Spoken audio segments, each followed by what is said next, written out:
Hello बच्चों, मैं Mrs युमलता Dewangan, व्याख्याता हिंदी, आप सभी का मेरे YouTube channel teach in Hindi में स्वागत करती हूँ। आज हम कक्षा 10वीं के इकाई 6 जीवन दर्शन के अंतर्गत पाठ 6.3 साध नामक कविता का अध्ययन करने जा रहे हैं, जिसकी रचयिता कवित्री सुभद्रा कुमारी चौहान है। बच्चों, आप लोगों को मेरी ये वीडियो पसंद आए तो आप टीच इन हिंदी चैनल को लाइक एवं सब्सक्राइब जरूर कर दें। तो सबसे पहले हम सुभद्रा कुमारी चौहान के जीवन परिचय पर प्रकाश डालते हैं। बच्चों, आप लोग सुभद्रा कुमारी चौहान का नाम तो पहले भी सुने होंगे, क्योंकि इनकी सबसे पहली कविता झांसी की रानी जो बहुत ही ज्यादा प्रसिद्ध हुई थी और उसी कविता के कारण इनको बहुत ही ज्यादा प्रसिद्धि मिली। तो देखते हैं इनका जन्म। राष्ट्र चेतना की प्रखर गायिका सुभद्रा कुमारी चौहान का जन्म 16 अगस्त 1904 में प्रयाग के संपन्न परिवार में हुआ था। आप साहित्य व राजनीति दोनों से जुड़ी रही। 15 फरवरी 1948 में आपका असामयिक निधन हो गया। इनकी रचनाएं काव्य ग्रंथ में मुकुल, त्रिधारा और कहानी संग्रह बिखरे मोती, उन्मादिनी, सीधे साधे चित्र, मिला तेज से तेज। बच्चों, अब हम भाव पक्ष देखते हैं इनका। सुभद्रा जी की रचनाओं में समसामयिक देश प्रेम, भारतीय इतिहास एवं संस्कृति की स्पष्ट गहरी छाप पड़ी है। वात्सल्य, पारिवारिक प्रेम, नवचेतना, त्याग, बलिदान इत्यादि आपके काव्य के प्राण रहे हैं। इनका कला पक्ष, आपके काव्य में क्षेत्रीय भाषा के साथ उर्दू का प्रयोग, कहीं कहीं अरबी, फारसी शब्दों का प्रयोग, ओज प्रसाद व माधुर्य गुणों से युक्त रचना करना आपकी कुशलता है। शैली साधारण, भावपूर्ण व प्रवाहमयी है। गीत और लोकगीतों की गायन शैली में अपने भावों को स्वर देने में आप कुशल हैं। साहित्य में स्थान, देश प्रेम की भावना जागृत कर नारी जाति के गौरव की प्रतीक वात्सल्य व ओज की कवित्री सुभद्रा जी का हिंदी साहित्य का अद्वितीय योगदान है। बच्चों, ये था इनका जीवन परिचय। आप सब इनके जीवन परिचय में इनकी रचनाएं जरूर याद रखेंगे, क्योंकि वस्तुनिष्ठ प्रश्न में आजकल जीवन परिचय से ही क्वेश्चन पूछे जाते हैं, इसलिए इनकी रचनाएं, कहानी संग्रह को आप याद कर लेंगे। बच्चों, अब हम कविता की व्याख्या पढ़ेंगे। ये सुभद्रा कुमारी चौहान द्वारा रचित सात कविता है, जिसमें इसमें कवित्री ने शांति प्रिय जीवन जीने की कल्पना की है। तो मैं कविता का वाचन करती हूँ। मृदुल कल्पना के चल पंखों पर हम तुम दोनों आसीन, भूल जगत के कोलाहल को रच ले अपनी सृष्टि नवीन। वितत विजन के शांत प्रांत में कलनोनी नदी के तीर, बनी हुई हो वहीं कहीं पर हम दोनों की पर्ण कुटीर। इनके कुछ कुछ शब्द हैं जिनका मैं अर्थ बता रही हूँ। मृदुल, मृदुल का मतलब होता है कोमल, और चल का मतलब होता है चंचल। कोलाहल का मतलब तो आप सब जानते हैं, शोरगुल। और सृष्टि, सृष्टि का अर्थ होता है जगत, संसार। वितत, वितत का मतलब होता है विस्तृत या बहुत फैला हुआ। विजन, विजन का मतलब होता है निर्जन, जहाँ कोई नहीं रहता। प्रांत, प्रांत का मतलब होता है भूभाग। और एक शब्द है कलनोनी, कलनोनी का मतलब होता है कल कल की आवाज। नदी के तीर मतलब नदी का किनारा। और इसमें दिया एक शब्द पर्ण कुटीर। पर्ण का मतलब तो आप सब जानते ही हैं, उसका अर्थ होता है पत्ता, और कुटीर का मतलब होता है कुटिया, तो पत्तों से बनी हुई कुटिया। तो हम सबसे पहले इसमें संदर्भ, आप लोग को पता है कि व्याख्या लिखने से पहले सबसे पहले संदर्भ लिखा जाता है। उपरोक्त पद्यांश हमारी पाठ्य पुस्तक के पाठ 6.3 साध नामक शीर्षक से लिया गया है, जिसकी रचयिता सुभद्रा कुमारी चौहान है। अब इसमें प्रसंग लिखेंगे। प्रसंग में हमें सिर्फ जो कविता रहती है उसमें कवि या कवित्री ने क्या भाव व्यक्त किया है वही लिखने को रहता है। तो इस पद्यांश में कवित्री शांति प्रिय जीवन की कल्पना करते हुए कहती है। बच्चों, अब हम इसकी व्याख्या देखते हैं कि कल्पना के कोमल और चंचल पंखों पर हम तुम दोनों बैठकर संसार के इस शोरगुल से दूर एक नए संसार का निर्माण करें, जहाँ शांति हो, किसी प्रकार का व्यवधान या शोरगुल ना हो। कवित्री कहती है कि उस विस्तृत फैले हुए निर्जन शांत भूभाग में कल कल की प्रतिध्वनि के साथ प्रवाहित होने वाली नदी के किनारे हम पत्तों से अपनी कुटिया का निर्माण करेंगे। बच्चों, इस कविता का सार है कि यहाँ पे कवित्री शोरगुल, आज के वातावरण में बहुत ही ज्यादा शोरगुल है, लोग एक दूसरे से कपट छल की भावना रखते हैं, तो कवित्री ऐसे जगह से अलग रह के एक ऐसे जगह में जाना चाहती है जहाँ शांत हो। कभी कभी आप लोग को यहाँ के शोर शराबे से मन करता होगा कि हम भी कहीं अकेले जगह पे चले जाएं जहाँ शांति हो, तो उसी तरह कवित्री ने यहाँ पे कहा है कि ऐसी जगह पे हम जाएं जहाँ पे शांत हो, वहाँ किसी प्रकार की बाधा ना हो, ना ही शोरगुल हो, और उस जगह पे नदी के कल कल की आवाज हो, और उसी नदी के किनारे हम पत्तों से बनी हुई कुटिया का निर्माण करें और वहीं अपना बसेरा करें। उसके बाद इसके विशेष है अनुप्रास अलंकार, भाषा सरल, सुंदर व प्रवाहमयी। बच्चों, हम अगले पद्य की ओर चलते हैं। कुछ रूखा सूखा खाकर ही पीते हो सरिता का जल, पर न कुटिल आक्षेप जगत के करने आवे हमें विकल। सरल काव्य सा सुंदर जीवन हम सानंद बिताते हो, तरुदल की शीतल छाया में चल समीर सा गाते हो। इसमें कुछ कुछ कठिन शब्द हैं, उसका अर्थ मैं बता रही हूँ। सरिता, सरिता का अर्थ होता है नदी। कुटिल आक्षेप जगत की, मतलब संसार के कुछ दोषारोपण शब्द। विकल का मतलब होता है व्याकुल, और शीतल का मतलब होता है ठंडा। तरुदल, तरुदल का मतलब होता है वृक्षों का समूह। समीर, समीर का अर्थ तो जानते हैं हवा।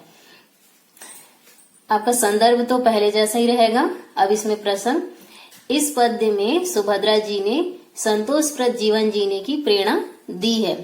जैसे कि पहले पद्य में हमने देखा था कि सुभद्रा जी अपने साथी के साथ एक ऐसे संसार का निर्माण करना चाहती है जहाँ पे शांति हो और ऐसी जगह हो जहाँ पे उन्हें कोई भी कष्ट ना पहुंचा सके, और वो जो स्थान है वो बिल्कुल नदी के किनारे हो, जहाँ पे नदी की कलकल की आवाज सुनाई दे, और उस नदी के किनारे ही वो अपना पत्तों से बनी कुटिया में निवास करे। अब उसी जगह में संतोषप्रद जीवन जीने की प्रेरणा देते हुए कहती हैं कि इस जगह में हमें जो भी रूखा सूखा मिले उससे अपनी भूख मिटाकर और इस नदी का पानी पीकर हम अपना जीवन संतोष के साथ व्यतीत करें, और एक दूसरे के प्रति हमारे मन में किसी प्रकार का भेदभाव न हो, एक दूसरे पर आरोप प्रत्यारोप करने से बचें, एक दूसरे के प्रति हम कटुता का भाव न रखें, न ही उससे व्याकुल हों। जिस प्रकार हम काव्य का सहज अर्थ ग्रहण करते हुए चलते हैं, ठीक उसी प्रकार हम जीवन का अर्थ समझे और बिना किसी भेदभाव के आनंद पूर्वक संतोषप्रद जीवन जिए। पेड़ों की ठंडी छाया में जिस प्रकार चंचल वायु का संगीत सुनाई देता है, ठीक उसी प्रकार हम भी इस जीवन को व्यतीत करें। बच्चों, इस कविता के सार में सुभद्रा जी ने बहुत ही अच्छे ढंग से उस निर्जन वन में, निर्जन जगह में संतोषप्रद जीवन जीने की प्रेरणा बहुत ही अच्छे से दी है। उन्होंने कहा कि हम ऐसे शांत जगह में हैं तो उस जगह पे हमें जो भी रूखा सूखा मिले उसे हम खा लेंगे, और वही नदी का पानी पी के हम अपनी प्यास भी बुझा लेंगे, और उसी जगह में हम संतोष के साथ अपना जीवन व्यतीत करेंगे। और ऐसे जगह में जहाँ पे शांत जगह है, ना ही कोई हमें वहाँ बाधा पहुंचा रहा है, तो उस जगह में हमें किसी के साथ किसी भी प्रकार का भेदभाव भी नहीं रहेगा, और हम एक दूसरे के प्रति दोषारोपण करने से भी बच जाएंगे, और हमारे मन में एक दूसरे के प्रति कोई भी द्वेष भाव नहीं रहेगा जिससे कि हम उससे व्याकुल हों। और उन्होंने इसमें बहुत ही अच्छे ढंग से इस चीज को समझाया है कि जिस तरह हम कोई कविता है उस कविता का अर्थ ग्रहण करते हुए आगे चलते हैं, तो उसी तरह से हमारा जो जीवन है उस जीवन के बारे में हम समझें, उसका अर्थ समझें, और बिना किसी भेदभाव के हम अपना जीवन आनंद पूर्वक ढंग से बिताएं। और यहाँ के जो पेड़ों की ठंडी छाया में जिस प्रकार चंचल वायु का संगीत सुनाई देता है, आप लोगों ने भी एहसास किया होगा कि जब भी आप किसी पेड़ों के समूह के नीचे आप बैठते हैं तो जब भी हवा चलती है तो हवा बहुत ही हमें अच्छी लगती है और शांत प्रिय लगती है। तो ठीक उसी प्रकार हम भी इस जीवन को व्यतीत करें। हमें उस समय जो सुकून महसूस होता है वही सुकून हम अपने जीवन में भी व्यतीत करें। इसमें विशेष है कि इसमें सुभद्रा जी ने अनुप्रास व उपमालंकार का प्रयोग किया है। उनकी भाषा पहले की तरह सहज, सरल व प्रवाहमी है। प्रवाहमी शब्दों का उन्होंने इसमें भी बहुत ही अच्छे ढंग से प्रयोग किया है।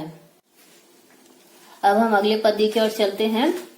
सरिता के नीरव प्रवाह सा बढ़ता हो अपना जीवन, हो उसकी प्रत्येक लहर में अपना एक निरालापन। रचे रुचि रचनाएं जग में अमर प्राण भरने वाली, दिसी दिसी को अपनी लाली से अनुरंजित करने वाली। सरिता का अर्थ तो आपको पता ही है, नदी। और नीरव प्रवाह सा कहने का मतलब है निरंतर आगे बढ़ना। और दिसी दिसी का मतलब होता है दिशा दिशा। अब इस पद्य में सुभद्रा जी ने कहा है कि नदी के नीरव प्रवाह से जीवन की तुलना की है उन्होंने। और जीवन की तुलना करते हुए वो कह रही हैं, जिस प्रकार नदी अपने नीरव प्रवाह से वेग युक्त प्रवाहित होती है, ठीक उसी प्रकार मनुष्य भी उस नदी की धारा की भांति अपना जीवन व्यतीत करें। जैसे नदी की हर एक लहर अपना जीवन उल्लासित होकर व्यतीत करती है, उसमें नई उमंग होती है, वैसे ही मनुष्य भी अपने जीवन का हर एक पल हर्षोल्लास व नवीनता के साथ व्यतीत करें। इस सुंदर जगत में हम अपनी कल्पना से नए रंग भर दे, अर्थात ऐसे कार्य करें कि संसार में अमर हो जाए, हर दिशा दिशा को अपने रंग में रंग सके। कहने का तात्पर्य यह है कि मनुष्य अपने जीवन में ऐसे सार्थक कार्य करे जिससे इस संसार के हर कोने में उसका नाम हो। जैसे कि हमने पिछले पद्य में देखा कि हम उस जिस नए जगत का हम निर्माण करेंगे उसमें जो भी चीज मिलेगा रूखा सूखा खाकर अपना जीवन व्यतीत करें। तो यहाँ पे सुभद्रा जी ने जिस तरह नदी की प्रवाह निरंतर चलते रहती है तो उसकी तुलना जीवन के साथ की है। और कहा है कि आपने नदी को देखा होगा कि उसकी लहर हमेशा निरंतर आगे प्रवाहित होते रहती है, हमेशा बहते रहती है और उसमें एक मस्ती रहती है, उमंग रहती है।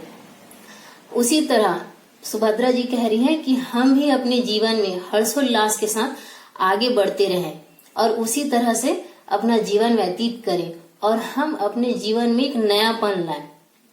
और इस सुंदर जगत में हम अपनी कल्पना से नए रंग भर दें। उनके कहने का मतलब यहाँ ये है कि हम अपने जीवन में ऐसा कार्य करें जिससे हमारा नाम हो, संसार में नाम हो, हर दिशा दिशा में लोग हमें जाने और हमारा जीवन सार्थक हो जाए। जिस तरह से आप लोगों ने देखा है कि हमारे देश में कई खिलाड़ी हैं, अभिनेता हैं और बहुत सारे क्षेत्र में, जैसे विज्ञान के क्षेत्र में कई लोगों का नाम आपने सुना होगा कि उन्होंने सिर्फ अपने खेल जगत में, अभिनेता लोग अपने अभिनय के जगत में, वैज्ञानिकों ने अपने वैज्ञानिक की जगत में अपना नाम रोशन किया है, उनका नाम आज भी है। तो उसी तरह से सुभद्रा जी ने यहाँ पे ये कहा है कि हम भी अपने जीवन में कुछ ऐसा कार्य करें और अपने जीवन में हमेशा हर्ष उल्लास की तरह, जिस तरह से नदी निरंतर बहते हुए हर्ष और उल्लास के साथ बहते रहती है, तो उसी तरह से हम भी अपने जीवन में आगे बढ़ें और अपने जीवन में कुछ ऐसा कार्य करें जिससे हमारा भी इस संसार में नाम हो। इसका विशेष इसमें भी सुभद्रा जी ने अनुप्रास व उपमालंकार का प्रयोग किया है और इसमें उनकी भाषा में प्रवाह है। बच्चों, आखिरी पद्य की ओर चलते हैं। तुम कविता के प्राण बनो, मैं उन प्राणों की आकुल तान, निर्जन वन में मुखरित कर दे प्रिय अपना सम्मोहन गान। इसमें सुभद्रा जी कहती हैं कि हम अपने अनुभव से जीवन को संगीतमय बना सकते हैं। व्याख्या, सुभद्रा जी कह रही हैं कि यदि जीवन नव विचारों से अनुप्राणित हो, उसकी यह नवीनता उर्वरता का कार्य करती है। हम अपने जीवन में प्राप्त अनुभवों से उसे संगीतमय व मधुर बना सकते हैं। यदि हम सार्थक प्रयास करें तो यह जीवन दूसरों के लिए भी काम आए और यही मनुष्य जीवन की पूर्णता है। संसार के इस सुनसान जंगल में हम अपने प्रयत्न से वह मधुर संगीत गुंजायमान करें कि सभी उससे आह्लादित हो। यहाँ पे सुभद्रा जी कहने का मतलब है कि हमें अपने जीवन में नए नए विचारों को लाना चाहिए, जिससे उसमें नयापन आता है और हमें एक शक्ति मिलती है और उसी से हम अपने जीवन में नए नए अनुभव को प्राप्त करते हैं और इन ऐसे ही अनुभव को लाके हम अपने जीवन को और भी ज्यादा संगीतमय और मधुर बना सकते हैं, जिससे कि जो अनुभव हम प्राप्त किए हैं वो उसके कारण हम अपने कार्य को इतना सार्थक कर सकते हैं जो काम हमें दूसरों के काम भी आ सके। तो इसी तरह से जो मनुष्य की जीवन होती है वो पूर्णता होती है उसकी। और संसार के इस सुनसान जंगल में हम अपने प्रयत्न से वह मधुर संगीत गुंजायमान करें कि सभी उससे आह्लादित हो। कहने का मतलब कि इस सुनसान जंगल में हम अपने अनुभव से नए नए विचारों से कुछ ऐसा कर जाएं कि यहाँ मधुर ही मधुर संगीत सुनाई दे, जिससे सभी के सभी खुश हों और सभी का जीवन सार्थक हो जाए। बच्चों, अब आपके साध कविता की व्याख्या पूरी हुई। मुझे लगता है कि इस कविता की व्याख्या आपको बहुत ही अच्छे ढंग से समझ में आ गई होगी, क्योंकि इस कविता में सुभद्रा जी ने आज के माहौल को देखते हुए कि जिस तरह लोग शोरगुल एक दूसरे को दोषारोपण में लिप्त रहते हैं तो उससे लोग परेशान हो जाते हैं। तो उस परेशानी से दूर रहने के लिए, उस शोरगुल से दूर रहने के लिए, अपने जीवन को एक शांतिमय बनाने के लिए एक कल्पना की है कि हमें एक ऐसे जगह में रहना चाहिए जहां हम इन सारी चीजों से दूर रहें और अपने जीवन को सार्थक और आनंदमय बना सके। तो अब चलते हैं हम अभ्यास प्रश्न की और। बच्चों, मैंने पाठ्य पुस्तक से कुछ इम्पोर्टेंट प्रश्न ही यहाँ पे लिए हैं, जिसमें सबसे पहला है, कविता में किस प्रकार की सृष्टि रचने की मृदुल कल्पना की गई है। तो आप लोगों ने व्याख्या में भी समझा होगा कि कविता में कवित्री जो सुभद्रा कुमारी चौहान जी हैं, उन्होंने कहा है कि संसार के कोलाहल से दूर एक नए संसार की रचना करने की कोमल कल्पना की है, जहां शांति प्रिय जीवन व्यतीत किया जा सके। प्रकृति के समीप रहने की अभिलाषा लिए वह नदी तट पर निवास करने हेतु कुटिया का निर्माण करना चाहती है। दूसरा क्वेश्चन है, कवित्री को किस प्रकार का जीवन व्यतीत करने की चाहत है और क्यों। इसका उत्तर है, कवित्री को संतोषप्रद जीवन व्यतीत करने की चाहत है, क्योंकि वह संसार में वैमनस्य और संघर्ष नहीं चाहती। जो कुछ भी प्राप्त है उसे स्वीकार कर किसी के प्रति मन में कटुता और उससे हमारे मन में किसी प्रकार की व्याकुलता उत्पन्न न हो और हम शांतिपूर्वक जीवन व्यतीत करें, यही अपेक्षा कवित्री की है। मतलब वो ये चाहती है कि इस संसार में हमारा किसी के साथ भेदभाव ना रहे, हम किसी के प्रति कटुता ना रखें, जिससे कि हमारे मन भी व्याकुलता हो और हम सिर्फ और सिर्फ शांतिपूर्वक जीवन व्यतीत करें। आपने व्याख्या में भी यही समझा है, वही इसका उत्तर है।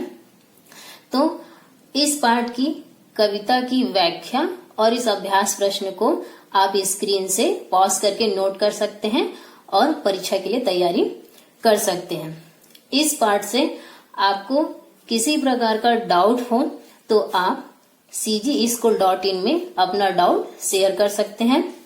बच्चों, मैं बहुत ही जल्द आप लोगों के सामने किसी और पाठ का लेक्चर लेके प्रस्तुत होंगी। धन्यवाद।